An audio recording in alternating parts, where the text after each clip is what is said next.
Ever wondered what the life of a bubble was like? Me either, but come hang out with me and my inner child and let's take a look.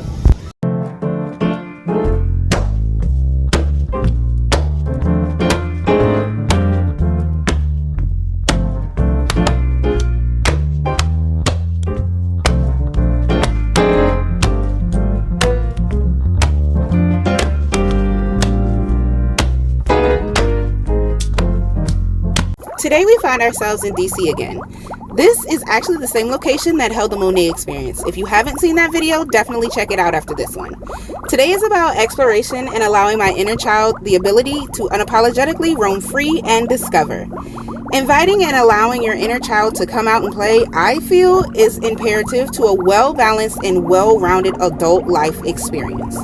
When you get inside, you check in and you have the option of taking your photo in front of a green screen.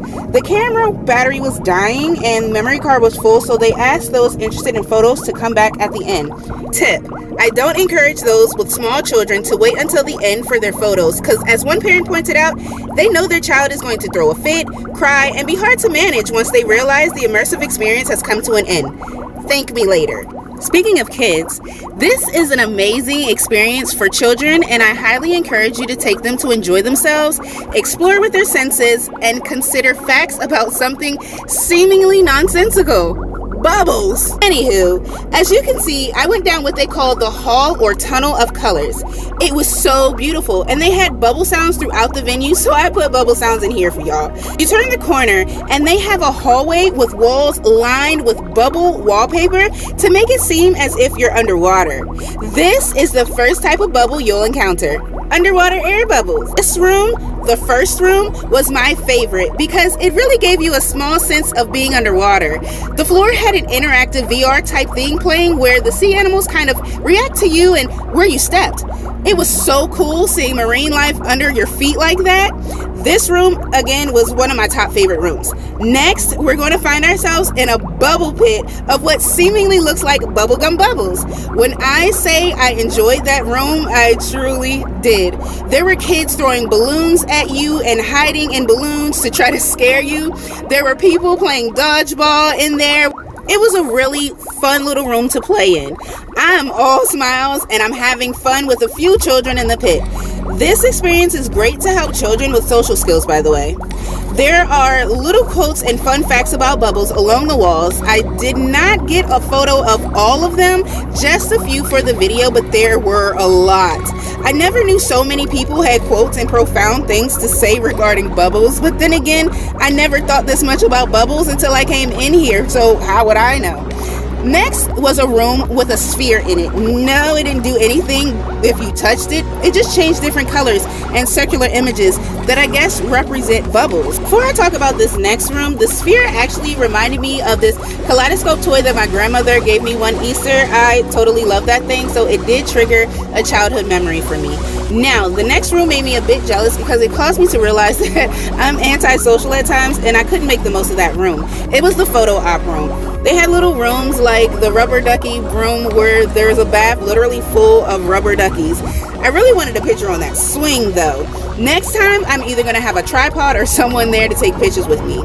Next, we moved right along into another room, but this room was the room that was supposed to have aluminum bubbles flying all over the room. However, that was not the case, and that room was a total dud. I didn't bother staying in there long. Real quick though, you know how they say when you grow up, you eventually have to start parenting your parents? Well, when you're on your healing journey, what I like to encourage my clients to do is collaborate with your inner child. Parent your inner child the way you wish you have been raised, loved, supported, understood, etc. Whatever your inner child is in need of. But we'll go deeper into that in another video. This room here looks like champagne bubbles. Anyway, let's talk about the previous room that we were in. I thought that room was really cool. I think it's because of how it looked that intrigued me so much. It was supposed to be a bubble bathroom. You get it? It looked like there was someone in a bath full of bubbles. So they had another ball pit, but this time the balls were plastic clear and all the same size. That room had inflatable body parts sticking out so the kids could climb on. The only part that I don't think they could climb on was the head. I didn't get into that pit.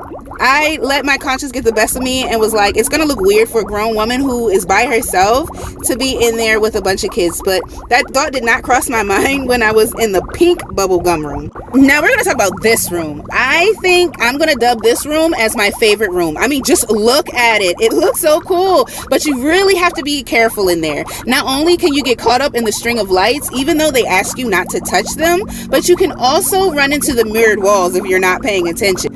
I wish I could show you the full light show that happened in there, but one, I didn't want to completely ruin it for those who plan to attend, especially when it comes to your city, and two, I didn't know if it'll trigger a medical emergency for any of my viewers, so I kept that in mind. I think the mirrored light room is one of the main reasons I don't think I'd mind returning. Once you come out of the mirrored room of lights, you enter the VR room, and that was my ultimate favorite room. The VR experience, like the Monet exhibit, was $5. You take a seat inside of a clear swing that was supposed to symbolize sitting inside of a bubble. The VR video was awesome. However, if you're afraid of heights or get dizzy like Brian from the Backstreet Boys, I don't know if I'd recommend watching the VR video. It literally depicts you inside of a bubble going over some of the most beautiful scenes and things. Definitely worth the $5, and I totally let out a "oh man, no" when it was over, just like a child. Okay, the next room that you see me in now is the room that was so much joy to go into. I think the kids made it a joyous room though. It was a room that was motion censored, and when you entered, bubbles came shooting out of the walls and from the floors. Them babies were having a blast chasing and popping bubbles. It was just so cute. The next room was literally the last leg of the experience. It was a large area and it was broken down into 3 parts. There was a side where you could take straws and play games on an interactive screen. Yes, they provide new and clean straws and paper just like you'd get at a drive-thru. The middle of the room was dedicated to crafting and coloring, as you can see me doing here. Speaking of which, this is one of the things that I pulled from the free jar for the month of June, so I'm counting this for that. I went to this experience on June 29th, so yes, I did it in June. No, I didn't get around to doing any other things that I pulled in June, but that's okay. I'll put those back in the jar for another time, and I still have to pull for July. Anyway, after I finished coloring my 2 pictures, I put them inside a machine, as you can see. What you do is you place your artwork in the machine and press the little button. The machine will then scan your artwork and add it to the VR video going along the screen. It was hard to see my first one when it went across the screen, but tell me if you could see the little red fish going across there. After I did that, it was time to hit the gift shop, and I did just that. I bought a bunch of cute little stuff for my niece. You guys, this was my experience at the Bubble Immersive Art Exhibit. I would give it an 8.5 out of 10. I loved it. My inner child had a blast, and I can't wait to see the next one. See ya.